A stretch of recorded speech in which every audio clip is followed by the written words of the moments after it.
going to start with wave optics, the new topic of class 12th. Yes, it is wave optics.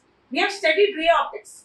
I have given the explanation how the reflection and refraction phenomena were undergone with optics. Optics is nothing but it is a physical phenomena. वो light की phenomena है जिसके base पर हमारा पूरा view depend करता है. Life का व्यू, साइट्स का व्यू, सब कुछ डिपेंड करता है. तो मैं आज आपके सामने लेके आ रही हूँ नया कॉन्सेप्ट है वेव ऑप्टिक्स. सबसे पहले हमें मालूम होना चाहिए वेव क्या है. What is wave? What is wave?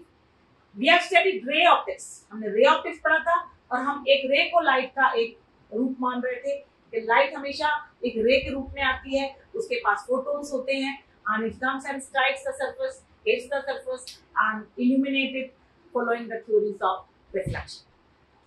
अब हम ये देखते हैं कि वेव क्यों पढ़ रहे हैं. Newton has given the corpuscular theory and on the basis of corpuscular theory it was something very urgent to deal with the wave nature of light. तो हम वेव नेचर ऑफ लाइट पर जब depend होके आगे बढ़ना चाह रहे हैं तो वेव नेचर में आपको मालूम होना चाहिए वेव एक्चुअली होता क्या है. वेव है अ ग्रुप डिस्टर्बेंस है. ग्रुप डिस्टर्बेंस और group of particles moving ahead.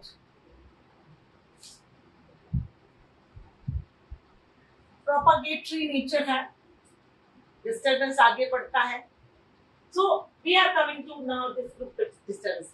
One more thing जो आपको बहुत अच्छे से मालूम होना चाहिए, light, because we are dealing with the concepts of light. Light is transverse wave. Now you may ask, अब आपको ये भी जानकारी, थोड़ी सी क्यूरियोसिटी तो बढ़ती है. अब ट्रांसवर्स वेव, पहले आपने बोला वेव ऑप्टिक्स, वेव को आपने ग्रुप डिस्टर्बेंस बना दिया. अब ये ग्रुप डिस्टर्बेंस लाइट में चल रहा है, फिर अब आप बोल रहे हो ट्रांसवर्स वेव. अब ट्रांसवर्स वेव क्या? ट्रांसवर्स वेव वो वेव है जिसमें पार्टिकल्स हमेशा ये प्रोपगेशन है.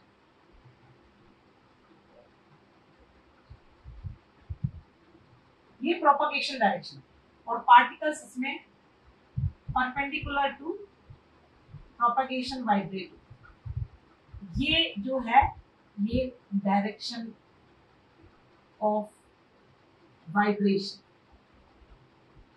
तो कहने वेव है तो वेव एक ग्रुप डिस्टर्बेंस है, पर एट द सेम टाइम जब वेव हम पढ़ते हैं तो उसमें पार्टिकल्स हमेशा वाइब्रेटरी या ऑसिलेटरी मोशन को फॉलो करते हैं, moving forward, backward to another extreme position, again to backward centre position.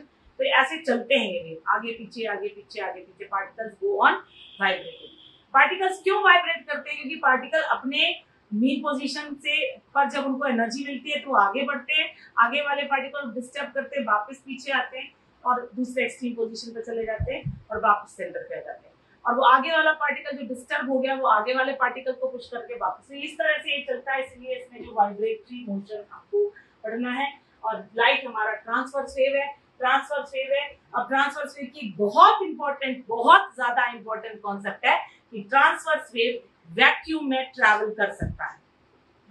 Transverse wave को मटेरियल मीडियम भी जरूरी नहीं है ट्रैवल करने के लिए. अगर ये कंडीशन हमारी सेटिस्फाई नहीं होती तो हमको सन से निकलने वाली जो लाइट है वो अर्थ तक नहीं पहुंचती. आप डेली हम इस सुखद जो सौर ऊर्जा है जो हमारे लिए आज एक बहुत बड़ा एनर्जी का सोर्स बनी हुई है, हमको कैसे मिलती है? वो इसीलिए मिल रही है क्योंकि लाइट के रूप में, लाइट और हीट के रूप में वो ट्रैवल करती है. और वो जब ट्रैवल करती है तो ट्रांसवर्स वेव के रूप में ट्रैवल करती है. ट्रांसवर्स वेव्स वो वेव्स होते हैं जिनमें पार्टिकल्स के वाइब्रेशंस की जरूरत नहीं होती है और पार्टिकल मीडियम की भी जरूरत नहीं होती है क्योंकि ये इलेक्ट्रोमैग्नेटिक वेव है. दिस इज जनरेटेड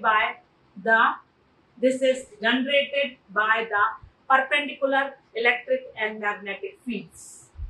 ओके, तो ये हमको मिल रहा है इलेक्ट्रोमैग्नेटिक वेव के रूप में. और इसके पास जो मेन एनर्जी सोर्स है उसको हम फोटोन के रूप में देखते हैं. फोटोन का रेस्ट मास 0 होता है ये भी आपको मालूम होना चाहिए। Only energy mass conservation principle पर ये डिपेंड होता है। तो ये सारी चीजें हम आगे पढ़ेंगे, इलेक्ट्रोमैग्नेटिक वेव में भी पढ़ेंगे, प्लस हमारे पास ड्यूअल नेचर ऑफ लाइट है उसमें भी पढ़ेंगे, वो भी फोटोन पिक्चर है, क्वांटम पिक्चर है। बट अभी हमको सिर्फ इतना ध्यान रखना है कि जो हमारी लाइट सोर्स है, जो हमारी लाइट है, वो वेव के रूप में, ट्रांसवर्स वेव के रूप में ट्रैवल करती है। और जब वो ट्रांसवर्स वेव के रूप में ट्रैवल करती है तो वो वैक्यूम में भी ट्रैवल कर सकती है, उसको पार्टिकल मीडियम की जरूरत नहीं पड़ती है। और वो जब ट्रैवल करती है तो उसके जो ऑसिलेशंस या वाइब्रेशंस हैं वो mean perpendicular to direction of propagation रहते हैं। ये हमें सब चीजें जानकारी होना चाहिए। और मैंने आपको एक और चीज में आपको बता दूं, जो वेव होता है एक्चुअली, जो भी हम एक पिक्चर लेके चले, अगर इसके लिए अब हमको आगे पढ़ना है फ्रंट, वेव फ्रंट। तो वेव फ्रंट अब क्या होगा देखना है, आप आ जाइए। तो wave front actually it is a plane और अ सरफेस। क्योंकि एक पार्टिकल तो बचा नहीं, ग्रुप ऑफ पार्टिकल। अब ये ग्रुप ऑफ पार्टिकल को वेव के रूप में प्रोपगेट होने के लिए वेव फ्रंट पर होना जरूरी है। और अगर ये वेव फ्रंट पर होना जरूरी है तो वेव फ्रंट में होने के लिए इसे एक पर्टिकुलर सरफेस की जरूरत होती है। और वो सरफेस जो होता है, उस पर्टिकुलर सरफेस पर इनको एक क्राइटेरिया कंडीशन सेटिस्फाई करना होती है कि जितना जी पार्टिकल्स जो डिस्टर्ब हुए हैं वो सेम फेस में आगे की तरफ मूव करें। तो हमारे पास ये जो आ रहा है, ये आ रहा है प्लेन और surface on which particles or vibrations are in same phase, and it becomes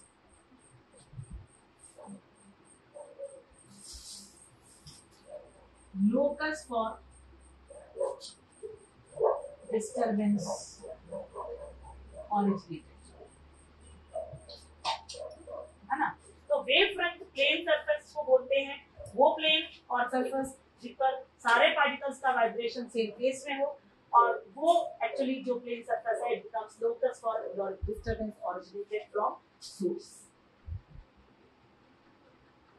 अब इसमें आप देखो, सेम फेस में वाइब्रेशन का मतलब क्या है, सेम फेस में वाइब्रेशन का मतलब क्या है।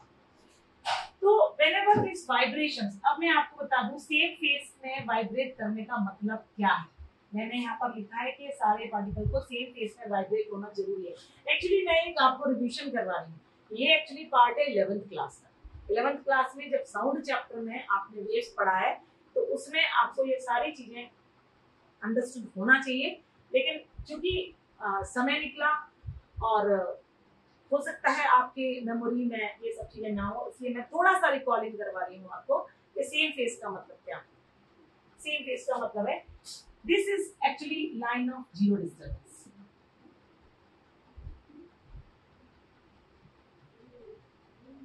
ये लाइन है जीरो डिस्टर्बेंस, और अगर ये लाइन जीरो डिस्टर्बेंस की है तो that means it is mean position. This is actually mean position। ये actually mean position of particle। mean position of particle से वेव हमारे बढ़े तो extreme position पे, तो ये जब वेव मूव करता है तो ये मैं आपको बता दूं, वेव की एक और डेफिनेशन है सिंपल हार्मोनिक नेचर वाली। और उसके हिसाब से जो वेव का जो डिस्प्लेसमेंट है वो एक्चुअली साइन या कोसाइन फॉर्म के रूप में एक्सिबिट होता है, तभी हम उसको वेव बोलते हैं, है ना। तो अब हमारे पास या तो ये साइन फॉर्म में वेव का जो डिस्प्लेसमेंट हमको एक्सिबिट करना है, या तो वो साइन फॉर्म में होगा या वो कोसाइन फॉर्म में, या तो वो साइन फॉर्म में होगा या कोसाइन फॉर्म में। तो एक्चुअली साइन फॉर्म में कैसे आया, क्योंकि यहाँ पर ये हमारा पॉइंट ऑफ जीरो डिस्टर्बेंस है। अब ये पार्टिकल मूव हुआ, ये एक्सट्रीम पोजीशन, वापस से मीन पोजीशन, फिर दूसरी एक्सट्रीम पोजीशन, वापस से मीन पोजीशन।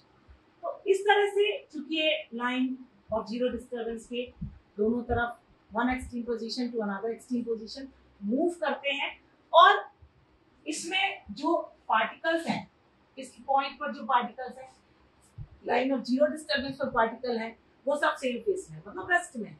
और जो पार्टिकल्स एक्सट्रीम पोजीशंस पर चले गए हैं, मतलब ये दोनों पॉइंट ए और बी, यहाँ पर जो पार्टिकल्स है ना, क्योंकि साइन कर्व जो है आफ्टर फिक्स्ड इंटरवल रिपीट होती है, और उसका from the line of zero disturbance जो डिस्टेंस है वो सेम रहता है। तो ए और बी के जो पार्टिकल्स हैं सेम फेस में होंगे, बी और सी के जो पार्टिकल्स हैं वो सेम फेस में होंगे, और ये जो पार्ट आपका आ रहा है ए और बी, ये कहलाता है क्रस्ट, और जो नीचे वाला पार्टिकल आ रहा है सी और डी, ये आपका कहलाता है ट्रफ। तो जो पार्टिकल्स सेम डिस्टेंस पर होते हैं from line of zero disturbance, उनको बोलते हैं हम सेम फेस। तो सारे पार्टिकल्स जो सेम फेस में, या तो क्रस्ट में ही है सारे पार्टिकल्स, या सारे पार्टिकल ट्रफ में है। तो इस तरह से जो हमारा सरफेस हमको मिलता है, वो सरफेस को हम बोलते हैं वेव फ्रंट। अब जो ये वेव फ्रंट है, ये वेव फ्रंट जो है वो अलग अलग तरीके से डिवाइडेड है, और तीन तरह से डिवाइडेड है। एक हमारा पॉइंट सोर्स के लिए है, एक हमारा पॉइंट सोर्स के लिए है, एक हमारा लाइन सोर्स के लिए है, और एक हमारा प्लेन सोर्स के लिए। मतलब जो वेव फ्रंट यहाँ फॉर्म हो रहा है, एक्चुअली वो डिपेंड कर रहा है कि हमने सोर्स किस तरह का लिया है ना। तो अगर हम पॉइंट सोर्स लें, तो इसका एक सीधा आप एग्जांपल देखेंगे। पॉइंट सोर्स के लिए आप एक पानी के अंदर अगर आप एक पत्थर डालें, तो पत्थर डालते साथ ही उसके चारों तरफ आपको वेव्स जनरेट होते दिखते हैं। उसमें crust trough crust trough crust trough ऐसे वेव्स आगे बढ़ते चले जाते हैं। तो वो भी एक तरह का वेव डिस्टर्बेंस है, वो भी एक तरह का वेव डिस्टर्बेंस है। तो यहाँ पर हमारे पास पॉइंट सोर्स आया, तो पॉइंट सोर्स के चारों तरफ भी हमको स्फेरिकल, सर्कुलर नहीं है पॉइंट, ये स्फेरिकल तरह का हमको ग्रुप डिस्टर्बेंस आगे बढ़ता हुआ दिखेगा। और स्फेरिकल तरह से जो ग्रुप डिस्टर्बेंस हमारा आगे बढ़ता जो हुआ दिखेगा, उस स्फीयर पे हमको स्फेरिकल वेव फ्रंट मान सकते हैं, क्योंकि वो जो स्फीयर का जो पॉइंट्स होंगे, कॉन्सेंट्रिक स्फीयर्स के जो पॉइंट्स होंगे, उन सब पर जो डिस्टर्बेंस है वो सेम फेस में, क्योंकि वो इक्विडिस्टेंट है फ्रॉम पॉइंट। सिमिलरली अगर हम लाइन सोर्स ले रहे हैं, तो लाइन सोर्स के चारों तरफ सिलेंड्रिकल वेव फ्रंट हमको मिलेगा, और प्लेन सोर्स के लिए सेम क्राइटेरिया हमें फॉलो करना है। और जो प्लेन सरफेस है, एक्चुअली प्लेन वेव फ्रंट होता नहीं है, लेकिन अगर ये जो पॉइंट सोर्स है जो स्फेरिकल वेव को जनरेट कर रहा है, अगर वो इंफिनिटी पे रखा है, तो इंफिनिटी से जो स्फेरिकल वेव फ्रंट आएगा वो एट द लोकेशन आने तक प्लेन में कन्वर्ट हो जाएगा। तो ये तीन तरह के हमारे वेव फ्रंट है, प्लेन पॉइंट सोर्स से, लाइन सोर्स से और प्लेन सोर्स से। पॉइंट सोर्स वाला हमारा जो है स्फेरिकल हो जाएगा, लाइन सोर्स वाला जो है सिलेंड्रिकल हो जाएगा, और प्लेन सोर्स वाला हमारा प्लेन से आएगा। बट आना उसको हम एक्चुअली नहीं डेवलप कर सकते हैं, तो उसके लिए हमको सोर्स को रखना पड़ेगा इंफिनिटी से। इंफिनिटी से जो स्फेरिकल वेव फ्रंट आएगा, to the reaching to the location it converts into plane wave. तो ये हमारा था टाइप्स ऑफ वेव फ्रंट। मैंने आपको वेव्स के बारे में बताया, इलेक्ट्रोमैग्नेटिक वेव्स के बारे में बताया, और वेव फ्रंट के बारे में बताया, टाइप्स ऑफ वेव फ्रंट के बारे में बताया। अब जो ये वेव ऑप्टिक्स में वेव्स हैं, वो हमारे लाइट के सारे रूल्स फॉलो करती हैं, जो हम अगले वीडियो में फॉलो अप करेंगे। ठीक है, थैंक यू।